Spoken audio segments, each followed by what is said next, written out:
কিয়ামতের ময়দানে আল্লাহ যদি জিজ্ঞাসা করেন, আমার দ্বীন ইসলাম নিয়া যেই নবীরে পাঠাইলাম আমার বন্ধু আমার মুহাম্মদ, ওই মুহাম্মদ এত কষ্টে পড়িয়া দিনের দাওয়াত দিয়েছেন, আমার মুহাম্মদের সান্ত্বনা দেওয়ার জন্য কে হাত বাড়াইছো? আগে সে দাঁড়াও। আমি কোটি কোটি মানুষের সামনে আজকে তার হাতে পুরস্কার দিব, কোটি কোটি মানুষের সামনে। একটা পুরুষ দাঁড়াতে পারবে না, সক্ষম হবে না, শক্তি হবে না। একজন নারী দাঁড়ায় বলবেন, ও আল্লাহ, তোমার বন্ধু মুহাম্মদের বিপদ কালে আমি নারী হাত বাড়াইয়া তোমার বন্ধুরে সান্ত্বনা দিয়া কালেমা পড়েছি, আমি খাদিজা। এরে আম্মা জানেরা, আপনাদের এত দাম, এত মর্যাদা। আল্লাহ যদি হাসরের ময়দানে জিজ্ঞাসা করে, দ্বীনের জন্য আমার বন্ধু মুহাম্মদ দান দান শহীদ করেছেন, বলো হাসরের ময়দানে আমি দেখতে চাই আমার বন্ধু মুহাম্মদের দ্বীন জিন্দা করতে গিয়া কে আগে কল্লা দিয়া দিছো বেঈমানের মোকাবেলায়। একটা পুরুষ দাঁড়াতে পারবে না, একজন নারী দাঁড়ায় যাবে। একজন নারী দাঁড়ায় বলবেন, ও আল্লাহ, আপনার বন্ধু মুহাম্মদের দ্বীন দুনিয়ায় টিকে রাখাবার জন্য আমি কল্লা আগে দিয়েছি, আমি একজন নারী, সুমাইয়া রাদিয়াল্লাহু আনহা। এরে আম্মা জান, দ্বীনের জন্য আমার নবী জন্মভূমি থাকতে পারে নাই, মক্কা ছাড়িয়া মদিনায় গেলেন। চোখের পানি ছেড়ে কেঁদে কেঁদে নবী গভীর রাত মক্কা ছেড়ে মদিনার পথে দৌড়ায় আমার নবী। বাইতুল্লাহর গিলাফ ধরে কাঁদেন আর কয়, কাবা মনটা চায় জন্মভূমিতে থাকবো, মনে চায় না ছেড়ে যাই, কিন্তু আল্লাহর অর্ডার, আমার বংশের বেঈমানেরা থাকতে দেয় নাই, আমি বিদায় নিয়ে যাইতেছি। দ্বীনের জন্য হিজরত করার ফজিলত অনেক বেশি, অনেক বেশি, অনেক বেশি। এজন্য আল্লাহ যদি কিয়ামতের দিন জিজ্ঞাসা করেন, আমার দ্বীনের জন্য মুহাম্মদ হিজরত করেছে, আবু বকর হিজরত করেছে, বলো প্রথম হিজরত কে করছো? হাতটা দেখাও। কোটি মানুষের সামনে আমি আল্লাহ কিয়ামতে আজকে পুরস্কার দিব। একজন পুরুষ দাঁড়াতে পারবে না, একটা নারী দাঁড়াবে।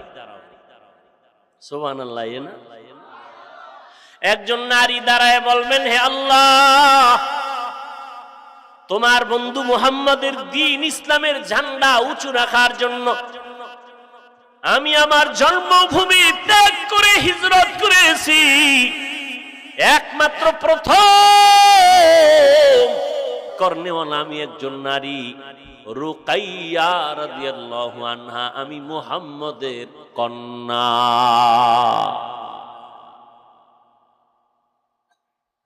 কিয়ামত পর্যন্ত যত মানুষ শহীদ হবে, কি জন্য?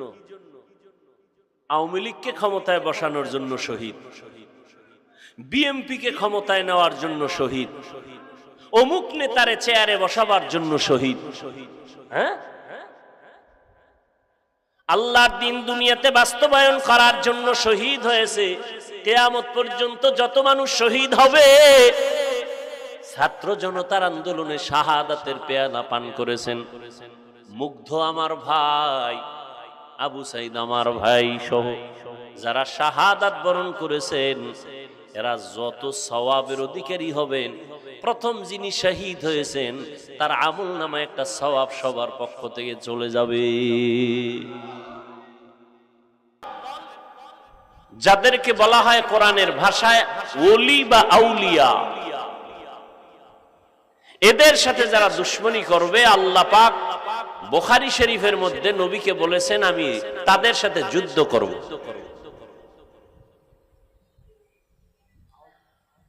এত বয়ানের পরেও কেন পরিবর্তন নাই আমাদের?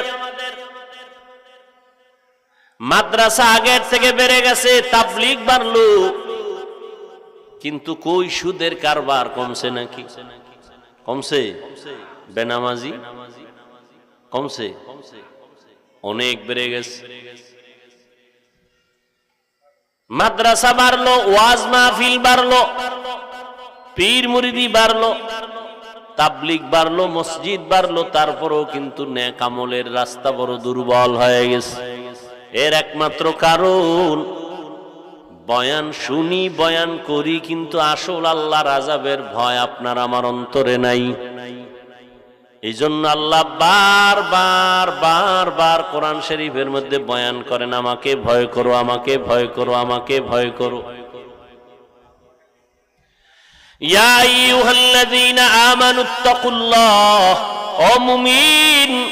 কোন বেঈমানকে আল্লাহ বলেন নাই, মুমিনকে বললেন আমাকে ভয় কর। কারণ ছাত্র যদি শিক্ষকের ভয় না করে, কোনদিন ওই ছাত্র শিক্ষকের সামনে ভালো আচরণ করার সুযোগ পাবে না। সন্তান যদি মা বাবাকে ভয় না করে, কোনদিন মা বাবার সামনে সন্তান অন্যায় করতে দ্বিধা করবে না। যেই সন্তান মা বাবাকে ভয় করে চলে, ওই সন্তান মা বাবার সামনে অপরাধ করে না। যেই ছাত্র শিক্ষকের অন্তর থেকে ভয় করে, ওই ছাত্র কখনো শিক্ষকের সামনে অন্যায় করে না। ঠিক যেই মানুষগুলো আমার আল্লাহর আযাবের ভয় অন্তরে জমা রাখিয়া চলবে, ওই বান্দা দুনিয়ার কোনো লোভে পড়ে গুনার কাছেও যাবে না। কারণ আযাবের ভয়, শাস্তির ভয়।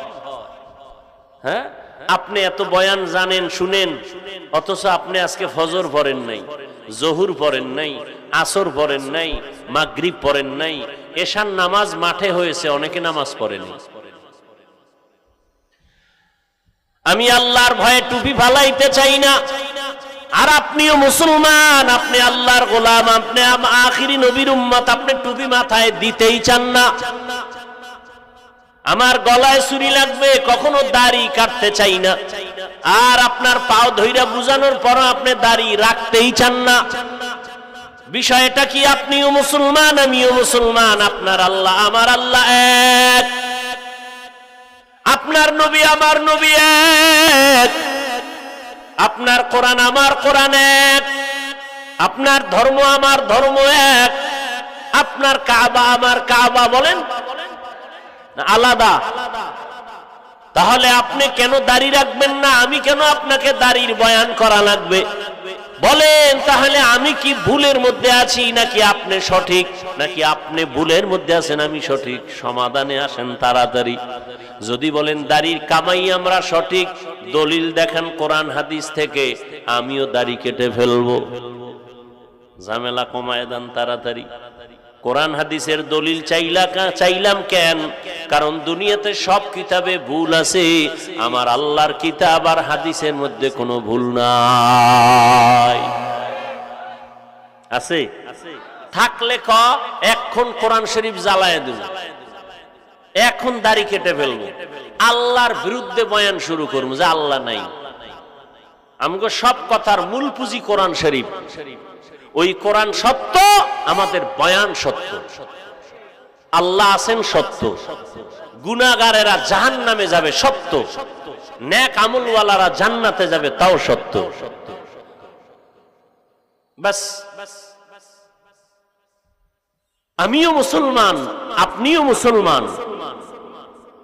কেন আপনাকে পাও ধরে বয়ান করতে হবে? করার পরেও কেন আপনি নামাজ পড়বেন না বলেন? আমি মরিয়া গেল নামাজ সারি না, সারার কোনো সুযোগ নাই। কষ্ট হলে দাঁড়াইয়া না পারলে বৈশা নামাজ পড়ি, বৈশা যদি না পারি অসুস্থ হয়ে গেলে শুয়ে শুয়ে হলেও নামাজ আদায় করি। আপনি সুস্থ আছেন, আপনি কেন নামাজ পড়বেন না? আজান হলে তাড়াতাড়ি মসজিদে দৌড়াই, আপনি কেন মসজিদে যেতে চান না? কারণটা কি? আমরা বেগানা দেখলে চোখ অন্যদিকে ঘুরায় নেই, পর্দা করার চেষ্টা করি। আপনি কেন পর্দা করতে চান না? আমি টুপি ফেলতে চাই না, আর আপনি টুপি দিতে চান না। আমি দাড়ি রাখতে চাই, কাটতে চাই না, আপনি দাড়ি রাখতে চান না। কারণটা কি একটু বলেন? আসলে কি আল্লাহর কোরআন মিথ্যা মনে মনে ভাবছেন? হুজুরদের কথা এগুলো সব অনর্থক হয়ে যাবে। ও যুবক, আল্লাহ বিবেক দিছে, কুত্তা শুয়ারের আল্লাহ ভালো মন্দ যাচাই করার বিবেক দেয় নাই। ভালো করে বুঝো, আমি হাফিজুর রহমানের কথা তুমি সন্দেহ করো, মেনে নিলাম, কিন্তু লক্ষ লক্ষ লক্ষ লক্ষ নবীরা মিথ্যা বলতে পারেন না। কোটি কোটি লক্ষ লক্ষ সাহাবায়ে কেরাম, কোটি কোটি আলেমরা মিথ্যা বলতে পারেন না। আল্লাহ তো মাঝে মাঝে দেখাইও দেন, যারা মারাত্মক গুনাহ নিয়ে কবরে গেছে তাদের কবরে আযাব আর জাহান্নামের আগুন, তাও অনেক সময় দুনিয়ায় দেখা গেছে। আর যারা নেক আমল নিয়ে কবরে গেছে তাদের কবরের লাশ 30 বছর পরে ভেঙে গেছে, লাশ বের হয়ে গেছে, কাফনটা পর্যন্ত তাজা পাওয়া গেছে, সাদা কাফনে একটা কাদার দাগ লাগে নাই।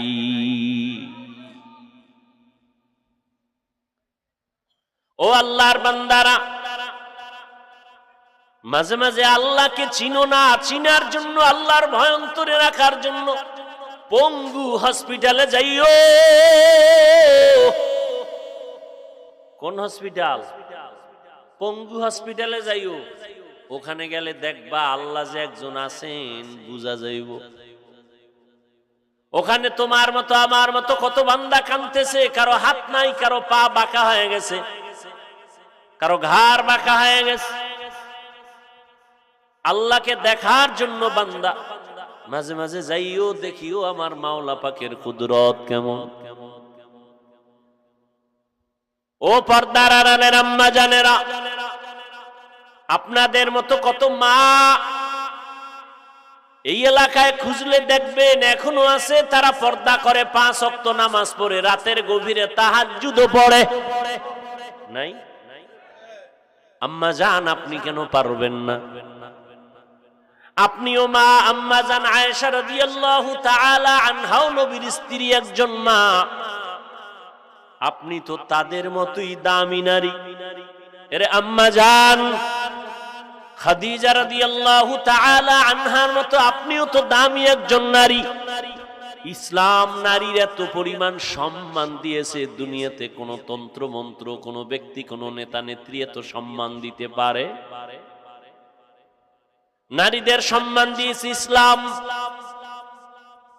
সমান অধিকারের নামে যারা স্লোগান দিয়েছে এরা নারীর সম্মান দিতে পারে না, বরং নারীদের করেছে অপমান।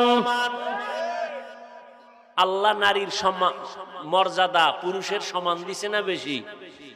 যারা সমান করতে চায় এরা নারীর দুশ্মন, এরা নারীর দুশ্মন। আল্লাহ দিছেন বেশি, তুমি সমান করবা কেন?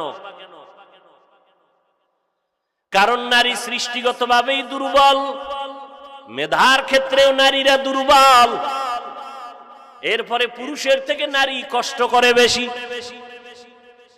বাচ্চা গর্ভে না, এই কষ্ট পুরুষ যদি আজীবন রড আর সিমেন্ট ফ্যাক্টরিতে কাজ করে, কোনোদিন নারীর এই কষ্টের সমান হবে না। আম্মা জান আমাকে গর্ভে নিয়ে যে কষ্ট করেছেন, এই কষ্টের ভাগ কোন পুরুষ কিয়ামত পর্যন্ত নিতে পারবে? পারবে? পারবে না। কত রাত আম্মা জান ঘুমাতে পারেন নাই, কত খানার প্লেট সামনে নিয়ে খানা খেতে পারেন নাই আমার কারণে। মা পেটে ব্যথা, বুকে ব্যথা, এই ব্যথার ঋণ কেমনে আদায় করবি রে যুবক? ওই মাকে যারা কষ্ট এখনো দাও, ওই মায়ের চোখের পানি এখনো যারা ফেলাও, ওই মায়ের কাছে সময় থাকতে গিয়া ক্ষমা চা, বেয়াদবি করিস না। ওই মায়ের অবদান তোর জীবনটা কোরবান করে দিলেও হবে না রে যুবক। আম্মা জান আপনাদের এত মর্যাদা আল্লাহ দান করেছেন, কিয়ামতের ময়দানে আল্লাহ যদি জিজ্ঞাসা করেন, আমার দ্বীন ইসলাম নিয়া যেই নবীরে পাঠাইলাম আমার বন্ধু আমার মুহাম্মদ, ওই মুহাম্মদ এত কষ্টে পড়িয়া দিনের দাওয়াত দিয়েছেন, আমার মুহাম্মদের সান্ত্বনা দেওয়ার জন্য কে হাত বাড়াইছো? আগে সে দাঁড়াও। আমি কোটি কোটি মানুষের সামনে আজকে তার হাতে পুরস্কার দিব, কোটি কোটি মানুষের সামনে। একটা পুরুষ দাঁড়াতে পারবে না, সক্ষম হবে না, শক্তি হবে না। একজন নারী দাঁড়ায় বলবেন, ও আল্লাহ, তোমার বন্ধু মুহাম্মদের বিপদ কালে আমি নারী হাত বাড়াইয়া তোমার বন্ধুরে সান্ত্বনা দিয়া কালেমা পড়েছি, আমি খাদিজা। এরে আম্মা জানেরা, আপনাদের এত দাম, এত মর্যাদা। আল্লাহ যদি হাসরের ময়দানে জিজ্ঞাসা করে, দ্বীনের জন্য আমার বন্ধু মুহাম্মদ দান শহীদ করেছেন, বলো হাসরের ময়দানে আমি দেখতে চাই আমার বন্ধু মুহাম্মদের দ্বীন জিন্দা করতে গিয়া কে আগে কল্লা দিয়া দিছো বেঈমানের মোকাবেলায়। একটা পুরুষ দাঁড়াতে পারবে না, একজন নারী দাঁড়ায় যাবে। একজন নারী দাঁড়ায় বলবেন, ও আল্লাহ, আপনার বন্ধু মুহাম্মদের দ্বীন দুনিয়ায় টিকে রাখাবার জন্য আমি কল্লা আগে দিয়েছি, আমি একজন নারী, সুমাইয়া রাদিয়াল্লাহু আনহা। এরে আম্মা জান, দ্বীনের জন্য আমার নবী জন্মভূমি থাকতে পারে নাই, মক্কা ছাড়িয়া মদিনায় গেলেন। চোখের পানি ছেড়ে কেঁদে কেঁদে নবী গভীর রাত মক্কা ছেড়ে মদিনার পথে দৌড়ায় আমার নবী। বাইতুল্লাহর গিলাফ ধরে কাঁদেন আর কয়, কাবা মনটা চায় জন্মভূমিতে থাকবো, মনে চায় না ছেড়ে যাই, কিন্তু আল্লাহর অর্ডার, আমার বংশের বেঈমানেরা থাকতে দেয় নাই, আমি বিদায় নিয়ে যাইতেছি। দ্বীনের জন্য হিজরত করার ফজিলত অনেক বেশি, অনেক বেশি, অনেক বেশি। এজন্য আল্লাহ যদি কিয়ামতের দিন জিজ্ঞাসা করেন, আমার দ্বীনের জন্য মুহাম্মদ হিজরত করেছে, আবু বকর হিজরত করেছে, বলো প্রথম হিজরত কে করছো, হাতটা দেখাও। কোটি মানুষের সামনে আমি আল্লাহ কিয়ামতে আজকে পুরস্কার দিব। একজন পুরুষ দাঁড়াতে পারবে না, একটা নারী দাঁড়াবে। সুবহানাল্লাহ। না, একজন নারী দাঁড়ায় বলবেন, হে আল্লাহ, তোমার বন্ধু মুহাম্মদের দ্বীন ইসলামের ঝান্ডা উঁচু রাখার জন্য আমি আমার জন্মভূমি ত্যাগ করে হিজরত করেছি। একমাত্র প্রথম করনেওয়ালা আমি একজন নারী, রুকাইয়া রাদিয়াল্লাহু আনহা, আমি মুহাম্মদের কন্যা।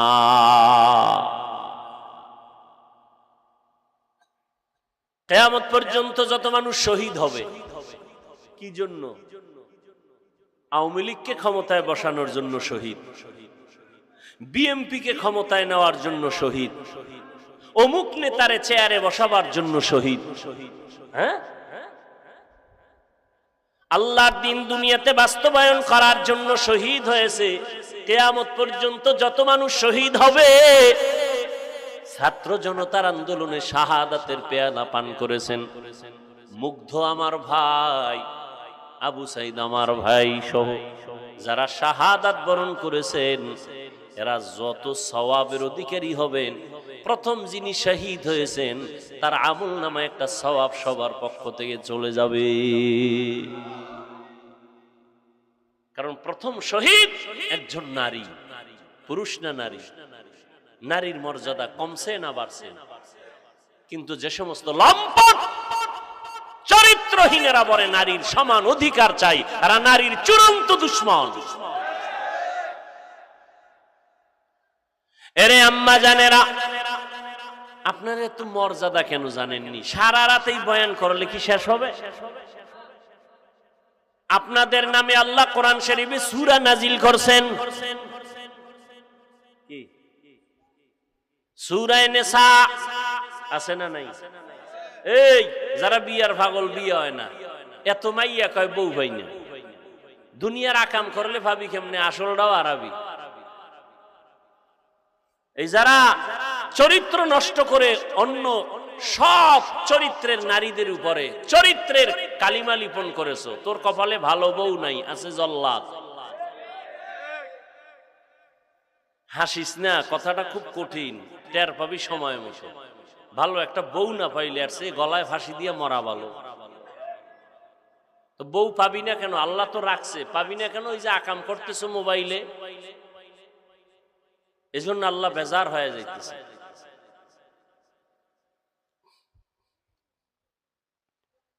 চরিত্র মানুষের অমূল্য সম্পদ।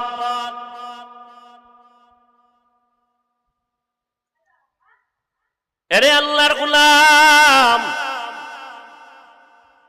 ভালো করে বুঝো, যেই সমস্ত যুবক বলে আমি ভালো পাত্রী চাই, নেককারিনী একটা মেয়ে চাই, নামাজি কোরআন পড়নেওয়ালা কন্যা চাই, পাই না, বয়স আমার চলে যাইতেছে, বিয়া হয় না, ওলামায়ে কেরাম কয় প্রতিদিন ফজরের নামাজ পড়িয়া সূরা নেসা পড়, নেসা সূরাটা পড়, নেককারিনী বিবির সন্ধান আল্লাহ ব্যবস্থা করে দিবেন। সূরা নেসা নারীদের নামের সূরা। আবার জমিনের মধ্যে একজন নারীর নাম নিয়ে আল্লাহ পাক আলাদা সূরা নাজিল করেছেন। নাম কি? সূরা মারিয়াম। ঈসা নবীর মা মারিয়ামের নামে সূরা আল্লাহ দিলেন। কে সে মারিয়াম? ঈসা নবীকে আল্লাহ দুনিয়ায় পাঠাইছেন, কোনো বাবা ছিল না।